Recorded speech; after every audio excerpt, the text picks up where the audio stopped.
Bora falar um pouquinho do que a gente deve ver de Fluminense pela frente no ano de 2025, um ano que o Fluminense está em 2 competições internacionais, tem o Super Mundial e a Sul-Americana, além obviamente da Copa do Brasil e do Brasileirão e o estadual, enfim, mas esses 2 campeonatos internacionais, principalmente o Super Mundial, ele é muito importante para o que o Fluminense vai fazer ao longo da temporada, pelo investimento do patrocinador Master, que lá quando chegou falou da importância disso para uma divulgação de uma marca internacional. Então, se nesse ano de 2024 o Fluminense sofreu, né, brigando contra o rebaixamento até a última rodada e tinha muito essa aflição do que esperar para a próxima temporada, do que poderia acontecer, acredito que o Super Mundial ele é um ponto fundamental para que o investimento do ano de 2025 seja um investimento melhor, e não só por conta disso, já foi anunciado, né, é o 6º ano da gestão do presidente Mário Bittencourt, e desde que ele assumiu,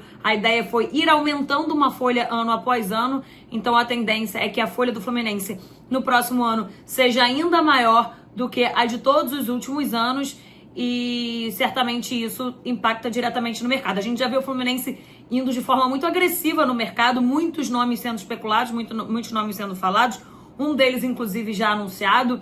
A gente fala já mais especificamente sobre cada um, mas para a gente planejar a rota e falar sobre a rota de 2025, é muito importante falar sobre 2024 e de tudo que aconteceu com o Fluminense, que montou um elenco pensando muito no ano. Na verdade, o Fluminense jogou a Libertadores da América e venceu no ano de 2023. E quando olhou para o ano de 2023 para montar o ano de 2024, pensou, a gente poderia ter chegado mais adiante no Brasileiro também se a gente tivesse um elenco maior, mais robusto, para que não precisasse poupar como poupou algumas vezes no Campeonato Brasileiro.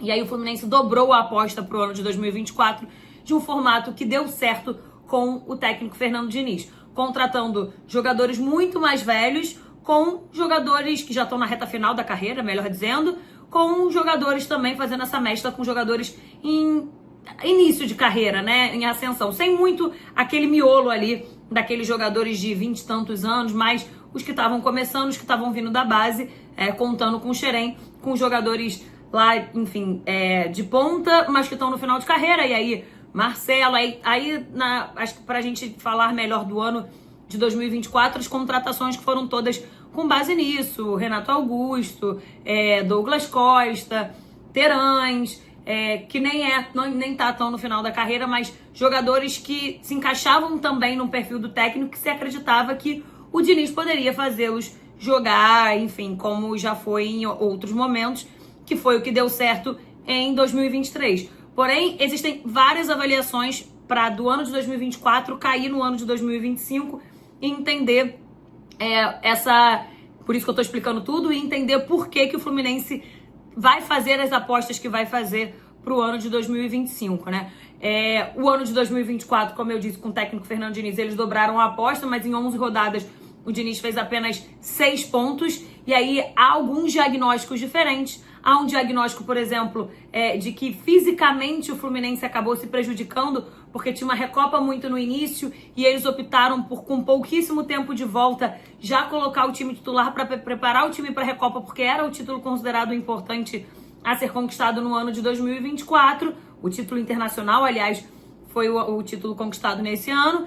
E aí há um diagnóstico que isso pode ter trazido um efeito, uma consequência de muitos jogadores, por exemplo, lesionados. O Fluminense teve 53 baixas durante o ano, foi o time com mais baixas e lesões, enfim, entre as equipes brasileiras, né, da Série A.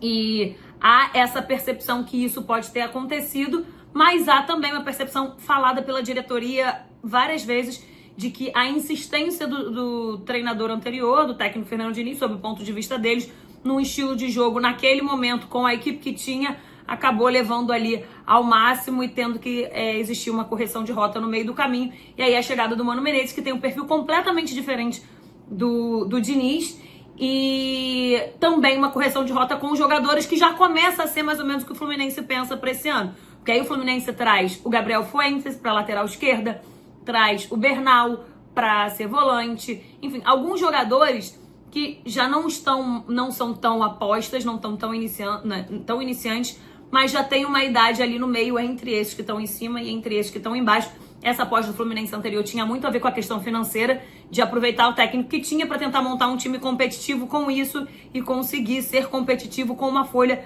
menor do que muitos clubes do Brasil. E aí foi o que o Fluminense fez e acabou não dando certo, trouxe o Mano Menezes.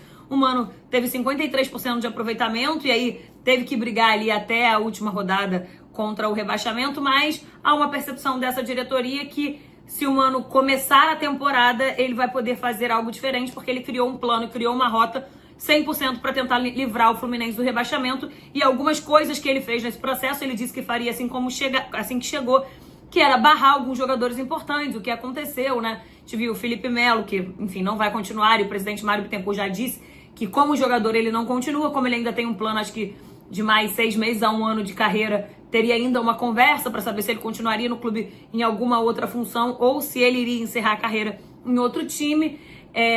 O Germancano também foi um jogador que teve muitas questões físicas com a saída do Diniz, mas também não conseguiu se reafirmar e ficou no banco de reservas com o técnico Mano Menezes, o próprio Marcelo, que acabou saindo da forma como saiu, enfim. Então, todo esse retrospecto, e por isso que eu expliquei isso tudo, ele traz uma consequência para a escolha do que vai ser essa temporada de 2025. A gente fala melhor agora sobre 2025, sem antes eu falar, não posso deixar de falar do Thiago Silva, que foi um ponto fundamental na chegada de uma recuperação defensiva, apesar de ser um desses jogadores na reta final de carreira, mas jogando ainda em alta performance, ajudou muito o Fluminense defensivamente e ainda permanece sendo uma peça importante. Então o Fluminense opta em continuar com o Mano Menezes, e aí é algo que a gente vai ter que ver como o time vai funcionar, porque existe uma questão de relacionamento entre atletas e o Mano, mas muito mais por uma ruptura de forma de relação do que qualquer outra coisa, porque o Diniz era muito próximo, né, de todos os jogadores, tinha uma conversa diária, enfim. A relação do Mano é diferente, ela é muito mais profissional, sabe se vai jogar ou se não vai jogar no dia do vestiário,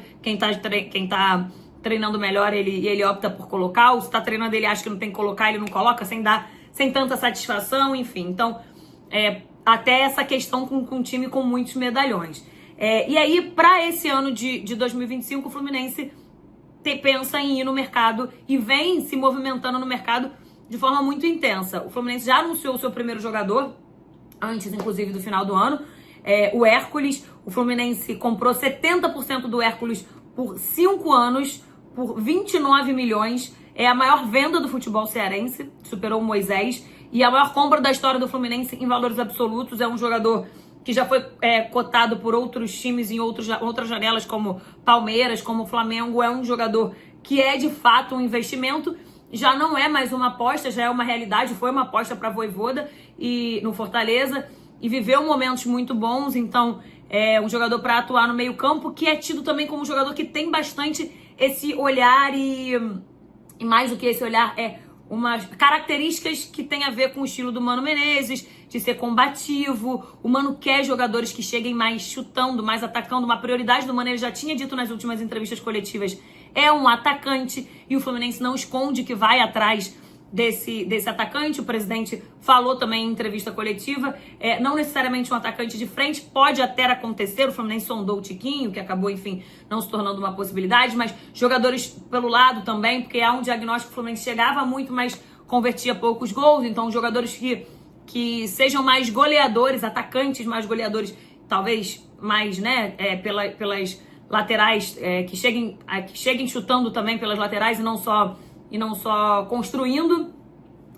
E aí o Richarlison foi um grande nome, porque também há essa percepção de que é importante ter um grande nome, uma grande estrela, pensando no Super Mundial. E aí dá pra gente falar, por exemplo, quando o Fluminense foi pro Mundial, o peso que tinha ter o Marcelo no clube. As pessoas iam atrás do Fluminense para ver o Marcelo, e isso dá, obviamente, um holofote, coloca um holofote em cima da equipe, e aí mundo afora, né, de olha, esse é o time que o fulano de tal tá jogando, e chama, né, público, percepção, e internacionaliza a marca. Então, com esse ponto de vista e esse aspecto, o Fluminense quer ir no mercado atrás de um grande jogador para ajudar também na internacionalização da marca.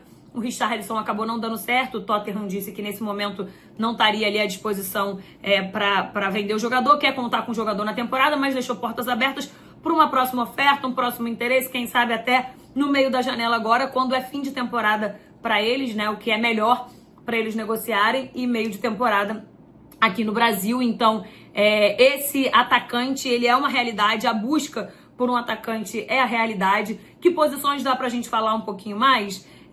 Goleiro, o Felipe Alves, né, indo embora. O Fábio tem mais um ano de contrato. O Lucas Arcanjo do Vitória, a gente ouviu muito que já tá tudo certo.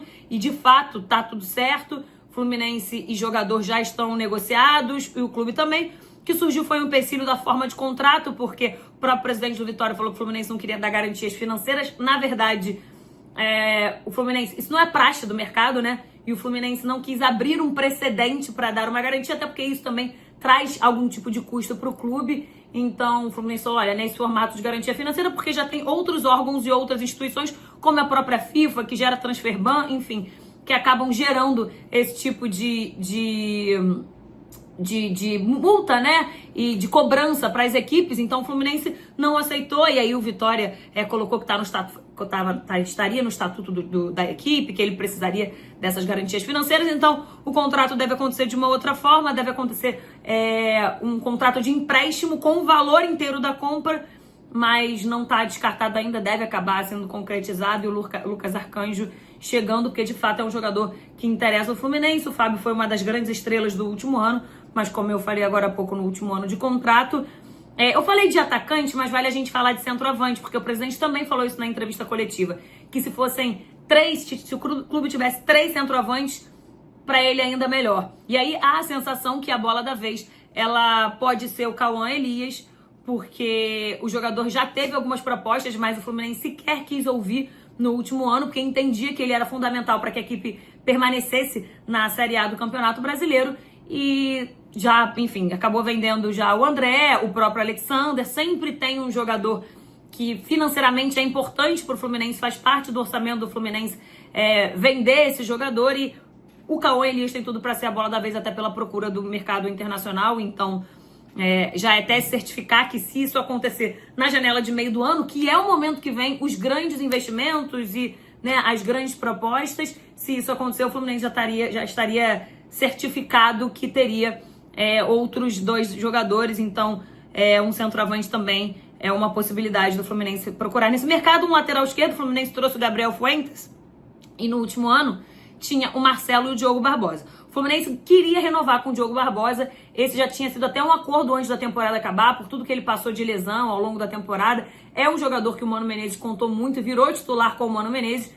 E ele já tinha topado, inclusive, em permanecer, mas ele teve uma proposta ainda mais vantajosa do Fortaleza, então deve fechar definitivamente com o Fortaleza. Então o Diogo Barbosa é um jogador a menos na lateral esquerda. Toda a questão com o Marcelo também acaba tirando o Marcelo, então acaba abrindo uma lacuna aí. Se chegou a falar do Marçal, enfim, alguns nomes sendo falados, mas a lateral esquerda, de fato, é uma posição que o Fluminense busca no mercado. A lateral direita está acontecendo um processo, né, até de renovação com o Samuel Xavier, que deve permanecer na equipe, enfim, então acaba não sendo ali exatamente uma questão, mas a lateral esquerda, essa sim, é uma posição que o Fluminense vem buscando no mercado. Como eu disse, a gente vem vendo, né, o Fluminense muito ativo no mercado. Então o Fluminense sempre coloca que, mais do que posições, está muito aberto a oportunidades de mercado. Então, e tem o técnico Mano Menezes participando ativamente de tudo isso. Então, certamente podem aparecer algumas outras novidades no fim desse ano, no início do ano que vem. Mas a ideia é, de fato, montar um elenco competitivo. Obviamente, nesse momento, dentro do que pede o treinador, o Fluminense apostando no Mano para a próxima temporada e também nesse Super Mundial que tem pela frente. E aí, tentando intensificar o investimento no elenco para fazer uma temporada de 2025 diferente do que foi a temporada de 2024, aumentando o investimento mesmo com tudo que aconteceu. É o que disse em on, né, como a gente costuma dizer, disse oficialmente o presidente Mário Bittencourt em entrevista coletiva. Bom, falamos um pouquinho do que o Fluminense de 2024 influenciou no Fluminense de 2025, alguns movimentos de mercado que a gente já percebe. Certamente muita coisa pode acontecer, muita coisa deve rolar pela frente, e a gente segue conversando e segue trazendo as informações por aqui, viu, gente? Um beijo, Feliz Natal e um ótimo ano novo para todo mundo.